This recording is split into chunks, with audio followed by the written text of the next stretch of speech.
Entertainment அதை நோக்கி இந்திய சினிமா நகர்ந்து கொண்டிருக்கிறது என்பதற்கான பல அடையாளங்கள் சமீப காலங்களாக வந்து கொண்டிருக்கின்றன.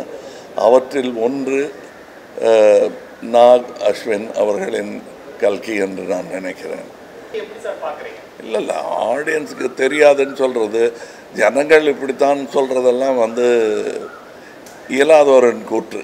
அது நான் சொல்லவே மாட்டேன். இதெல்லாம் புரியாது, நம்ம மக்களுக்கு இதெல்லாம் புரியாதுன்னு சொல்கிறது.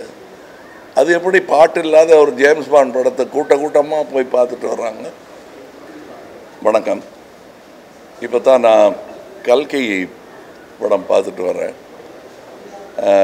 என்னை பொறுத்தவரையில் நான் அதில் வந்து ஒரு சில மணித்தொழில்கள் நிமிஷங்கள் தான் நான் இந்த படத்தில் வரேன். எனக்கு இனி வேலை தொடங்கிறது வந்து பார்ட் 2ல் தான். அதனால் நான் கிட்டத்தட்ட ரசிகர்கள் பார்க்குற மாதிரி தான் நானும் இதை பார்த்தேன், வியந்து பார்க்குறேன். உலக என்டர்டெயின்மெண்ட் அதை நோக்கி இந்திய சினிமா நகர்ந்து கொண்டிருக்கிறது என்பதற்கான பல அடையாளங்கள் சமீப காலங்களாக வந்து கொண்டிருக்கின்றன. அவற்றில் ஒன்று நாக் அஸ்வின் அவர்களின் கல்கி என்று நான் நினைக்கிறேன். ஏன்னா நம்மளுடைய ஆயுதங்கள் ரொம்ப கையால் செய்த ஆயுதங்களாக இருந்தாலும் அதோடைய வலிமை உலகம் பூரா பேசப்படும் என்பதற்கு அடையாளமாக சயின்ஸ் ஃபிக்ஷன், மித்தாலஜி எல்லாத்தையும் கலந்து எந்த அளவுக்கு அது எம்பாரஸ்மெண்ட் இல்லாமல், மத சார்பும் ரொம்ப இல்லாமல் அதை ரொம்ப கிளவராக பண்ணியிருக்காங்க. நான் வந்து மித்தாலஜி படங்களில் நடித்ததே கிடையாது. நான் மனிதர்களோட வாழ்பவன். அதனால் இருந்தாலும் ஒரு சுவாரஸ்யமான கதையை இவர் சொல்லியிருக்கிறார். கதை சொல்லிகள் என்று வரும்போது இந்தியாவுடன் போட்டி போடுவதற்கு கிரேக்கம் போன்ற, சைனா போன்ற நாடுகளால் தான் இயலும். மற்ற கல்ச்சர்ஸ்க்கு அவ்வளோ கதைகள் கிடையாது.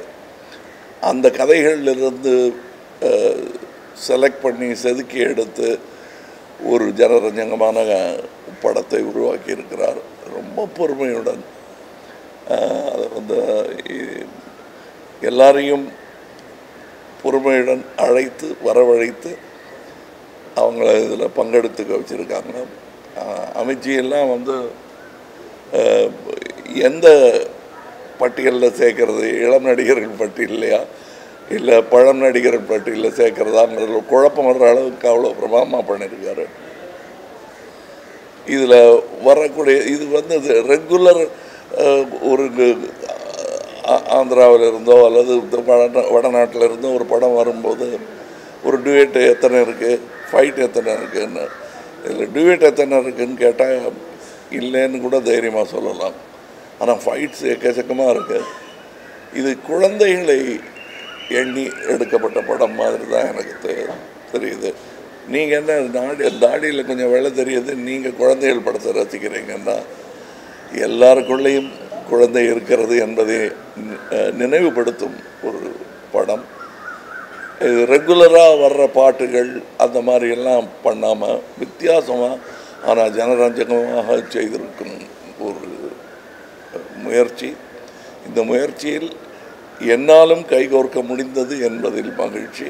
இனியும் இந்த கூட்டு முயற்சி தொடரும் என்பது தான் எனக்கு மனதில் சந்தோஷமாக இருக்கிறது. அடுத்து இன்றைக்கி இங்கேருந்து நேர சிங்கப்பூரிலிருந்து தொடங்குகிறோம். இந்தியன் 2 இங்கேருந்து ஆரம்பித்தோம், சென்னையிலேருந்து ஆரம்பித்தோம், பம்பாய் போனோம். இப்பொழுது அடுத்த பயணம் அதற்கு தொடங்குகிறேன். ரொம்ப சந்தோஷமாக இருக்குது. இதை பற்றிய செய்திகள் எல்லாம் உலகெங்கிலும் இருந்து வந்து கொண்டிருக்கிறது. நல்ல செய்தியாக இருக்கிறது. இது இந்திய திரைப்பட தொழில் அதற்கே வலு சேர்க்கும் என்று நான் நம்புகிறேன், ஆசைப்படுகிறேன்.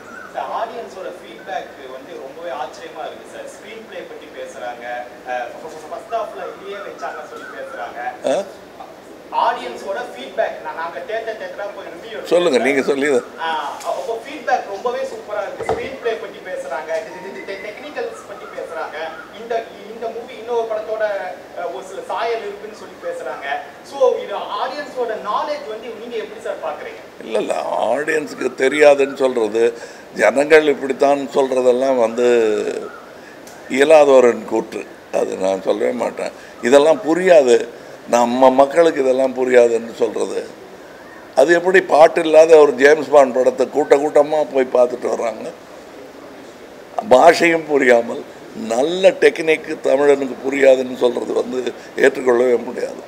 மொழியே இல்லைன்னாலும் தமிழர்கள் வந்து நல்லா இருந்ததுன்னா பார்ப்பாங்க. நான் சின்ன பையனாக இருந்தபோது செம்மீன்னு ஒரு படம் மொழி மாற்றம் கூட செய்யப்படல, சப்டைட்டில் கிடையாது. நான்லாம் 2 வாட்டி பார்த்தேன். எதுக்காக பார்த்தேன்னு இப்போ கேட்டால் எனக்கு சொல்ல தெரியாது.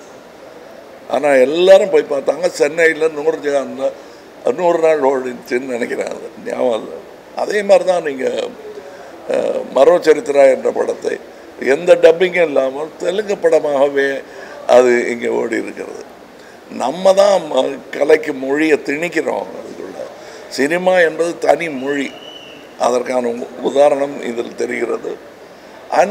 அந்த மொழி தன்னுடைய பலத்தை இன்னும் அதிகரித்து கொண்டே இருக்கிறது. வழக்கமாக இருக்கக்கூடிய பண்டிதர்கள் சொல்லும் சினிமாவிலிருந்து மாறுபட்ட சினிமா அது. ஒரு பக்தி சினிமா இப்போ எடுத்தால் இப்படி இருக்குமான்னு சொல்ல முடியாது. ஆனால் அதுவும் இல்லாமல் இதுவும் இல்லாமல் சயின்ஸ் ஃபிக்ஷனையும் இதையும் சேர்த்து செய்த கலவை வந்து நல்ல யுக்தி என்று நான் நினைக்கிறேன். ஏன்னா தேவையில்லாத கேள்விகளை இதில் கேட்கவே முடியாது. ஏன்னா அந்த கேள்வி கேட்பதற்கு நேரமே இல்லாமல் இது புனைகதை தான் என்று தைரியமாக சொல்லி ஆரம்பிக்கும் போது கேள்வியை கேட்க முடியாது. சமகால அரசியலையும் புராண கால அரசியலையும் அடுத்தடுத்த 2 படங்கள் இந்தியன் 2ல வந்து சமீபகால அரசியல். இதிலிருந்து என்ன புரியுது? நாம் கைப்பாவைகளாக இருந்திருக்கிறோம் யுக யுகமாக என்று தெரிகிறது. அப்போவும் அரசியல் இருந்திருக்கு, இப்போவும் அரசியல் இருந்திருக்கு. நல்லவர்கள் கையில் அது இருக்க வேண்டும் என்பது தான் நம்முடைய ஆசையாக இருக்க வேண்டும். நான் செய்த எல்லா படத்திலும் என்ன திடீர்னு அரசியல் பேசுகிறீங்களேங்கிறாங்க. திடீர் கிடையாது. தேவர்மாலையும் அரசியல் தெரியும், விருமாண்டிலையும் அரசியல் இருக்கும். எவ்வளோ தூரம் நம்ம அரசியலை பற்றி பேசணுங்கிறது தான். இப்போ அரசியல் சொன்னதுக்காக சார் சட்டமன்ற கூட்டத்தொடர்லேருந்து அதிமுக மொத்தமாக டிஸ்கஸ் பண்ணதால அதிமுக இன்னைக்கு வந்து ஒரு மாபெரும் போராட்டத்தை பண்ணியிருக்காங்க சார். உண்ணாவிரத போராட்டம் அதை எப்படி சார் பார்க்குறீங்க? போராட்டங்கள் தொடரும், சட்டம் வெல்லும். நன்றி. நாம் தமிழர் கட்சி சீமான் கூட ஆதரவு தெரிவிச்சிருக்காரு சார், எப்படி சார் பார்க்குறீங்க? அது அவர்கிட்ட கேளுங்க.